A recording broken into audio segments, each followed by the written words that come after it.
푸틴이 현지 시간으로 27일 싱크탱크 발다이 클럽 포럼에서 우크라이나에 대한 핵공격은 정치적이든 군사적이든 아무 의미가 없다면서 핵무기를 사용할 계획이 없음을 밝혔지만, 그럼에도 불구하고 요즘 폭발력을 줄인 전술핵의 사용 가능성이 입에 자주 오르내리고 있죠. 오늘은 러시아에 대해서 아버지 모시고 얘기 나눠보도록 하겠습니다.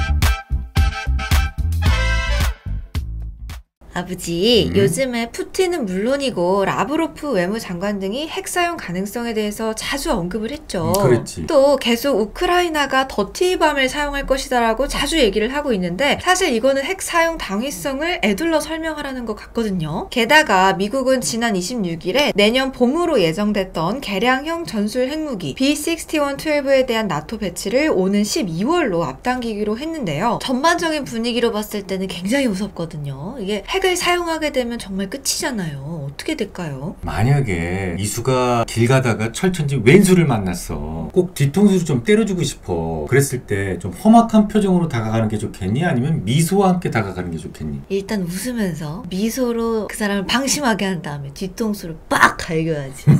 그걸 이제 소리장도라고 그래. 웃음 속에 칼을 숨긴다라는 얘기인데, 정말 칼을 휘두를 사람은 그 칼을 보이지 않는다라는 의미로 쓰이지. 그러면 아빠 말은 진짜로 핵을 쓸 작정이었다면 굳이 나 핵 쓸 거라고 떠벌리지 않았을 거라는 거잖아. 그렇지. 그러면은 푸틴이 다른 속뜻을 가지고 있다는 거야? 그렇지. 일단 핵을 사용하는 순간 전 세계로부터 적이 될 수밖에 없지 않겠니? 지금 뭐 아무래도 헝가리나 중국은 러시아 편인데 그들도 돌아설 수 있을걸. 뭐하러 그런 행동을 하겠어. 가만히만 있으면 지금 최고급 깨비어와 함께 보드카를 먹을 수 있는데, 매일 먹을 수 있는데, 나 같으면 안 쓸 것 같은데. 그렇기는 할 텐데, 그러면 푸틴의 진짜 속마음이 뭐라고 생각해? 종전 아닐까? 누가 와서 좀 중재 좀 해줘라, 뭐 이런 의미로 핵 카드를 자꾸 끄집어내는 게 아닐까 싶어. 근데 본인이 전쟁 시작해놓고 이제 와서 또 갑자기 종전? 푸틴이 전쟁을 시작할 때 전쟁이란 단어를 쓴 적이 없어.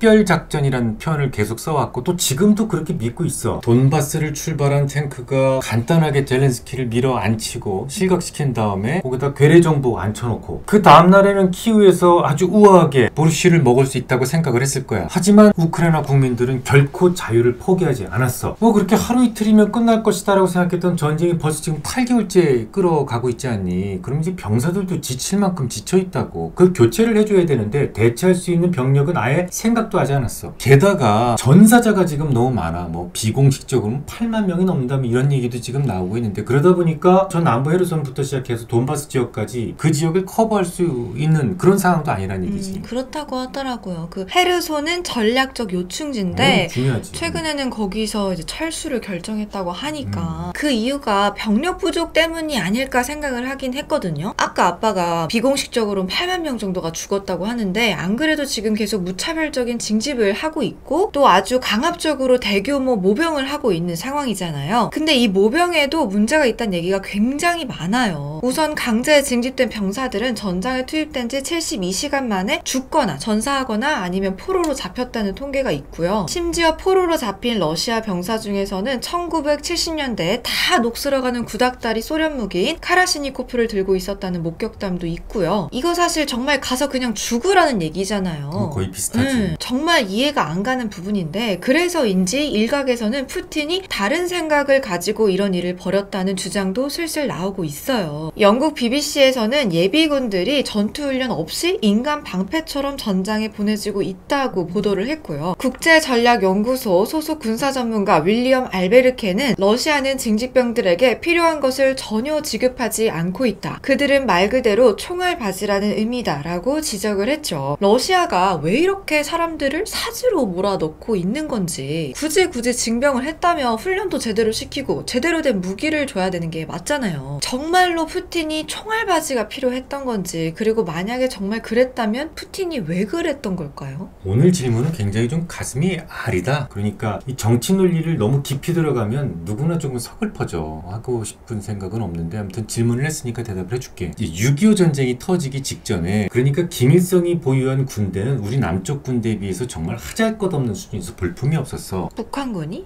근데 6.25 시작하고 직후에는 우리 군이 낙동강까지 바로 후퇴했을 정도로 힘도 못 쓸 정도로 굉장히 북한군이 강성했다고 들었는데 다들 북한군만 있었다고 생각을 하는데 그건 아니었거든. 그럴 만한 이유가 있었어. 그 당시에 그 6.25 이전에 중국은 내전 중이었거든. 그러니까 전투 경력이 풍부한 그런 군인들을 마오쩌둥이 미리 파견을 해둔 상황이었어. 다행히 메가더가 정말 진짜 성공 확률 1000분의 1이라고 하는 인천 상륙작전을 감행을 했지. 그래가지고 다시 압록강까지 밀어붙였었는데 다시 중국은 1월 4일을 기해서 2차 개입을 해. 이른바 인해 전술을 이용하게 돼. 인해 전술이라고 하면 이제 특별한 전술 없이 머릿수로만 공격을 하는 게 인해 전술이죠. 맞아. 중국 측 자료에 의하면 누적 인원으로 298만 명이나 한국 전쟁에 투입을 했다고 그래. 당시 중국은 이런 말을 한 적이 있었어. 적이 10만 명이면 10만 1명을 투입을 해서 일단 무조건 이기겠다. 총 맞아 죽어도 상관이 없다. 그런 말을 한 것으로 봐서 인해 전술을 분명히 동원한 것은 사실인 것 같아. 그런데 인해 전술을 대부분 좀 무모한 전략이었다, 뭐 전술이었다 이렇게들 많은 사람들이 얘기하는데 그렇지 않다고 주장하는 사람들도 있어. 일단 주로 야간에만 이동을 했었는데 일일 하루 행군 거리가 20km 정도 됐다고 그래요. 상당히 민첩하게 움직였다는 얘기지. 훈련을 잘 받은 군인들이란 얘기야. 그리고 인해 전술이 어쨌든 이겼어. 청천간 전투에서 대패하고 나서 메가더가 결국 그 일 때문에 사임을 하게 되잖아. 그러니까 무조건 무식하고 무모한 전략이다라고 치부하기엔 조금 문제가 있다. 근데 잠깐만. 우리가 지금 러시아 대규모 모병 얘기하고 있었는데 갑자기 왜 한국 전쟁 때 중국군 얘기를 하는 거야? 네가 물어봤으니까 왜 젊은 친구들을 징집해서 그냥 사지에 몰아 죽이냐고 네가 물어봤잖아.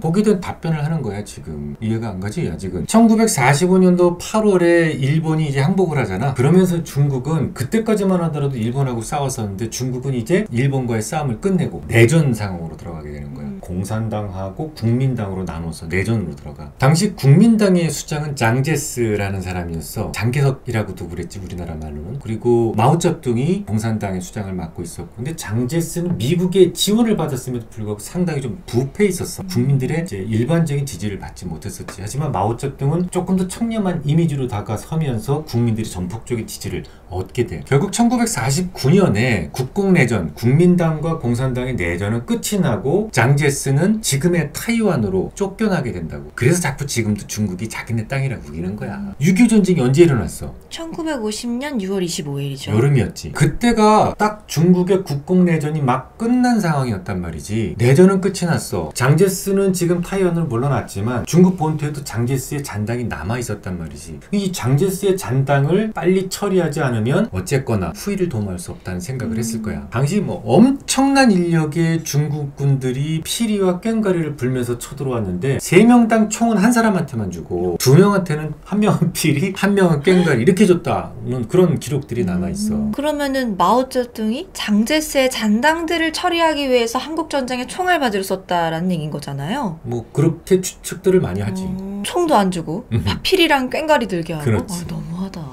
실제로 중국 쪽 기록을 보면 그 당시에 백존노장이지 펑더와이라는 사람이 총사령관이었는데 그 사람이 계속해서 마오쩌둥한테 좀 보급품을 좀 빨리빨리 좀 갖다 줘라 라고 했는데 알았어 그러기만 하고 보급품을 안 준 거야. 안 준 건지 못 준 건지 모르겠지만 어쨌든 군인들을 사주에 몰게 된 거지. 지금하고 상당히 비슷하지 않니? 그러면은 설마 푸틴도 그런 비슷한 용도로 전쟁을 활용을 하고 있다는 건가? 푸틴의 생각을 내가 모르지. 그러니까 뭐 그럴 것이다라는 생각은 안 해. 하지만 너무 오랜 시간 1인 독재를 하다 보면 뭐 아무래도 정적들이 많아질 수밖에 없다는 것은 팩트 아니겠니? 아까 이수가 질문한 게 그거잖아. 아니 푸틴이 기왕 징집을 했으면 젊은 친구들을 훈련을 젊지만 아까 예비군 얘기도 나왔잖아. 나이 들고 젊고 어쨌든 징집을 했으면 훈련을 시켜서 내보내야 되는데 제대로 된 보급품도 주지 않고 그냥 내보냈다라는 거지. 굳이 젊은이들을 72시간 만에 다 전사하게 만들고 아니면 포로로 잡히게 만들고 이게 과연 제정신이냐. 결국은 푸틴도 마오하고 비슷한 생각을 하지 않았겠느냐 이렇게 추측을 할 수 있는 거지. 푸틴이 정말로 반대파 숙청 및 폐기 용도로 전쟁을 활용했는지는 뭐 아무도 알 수 없겠지만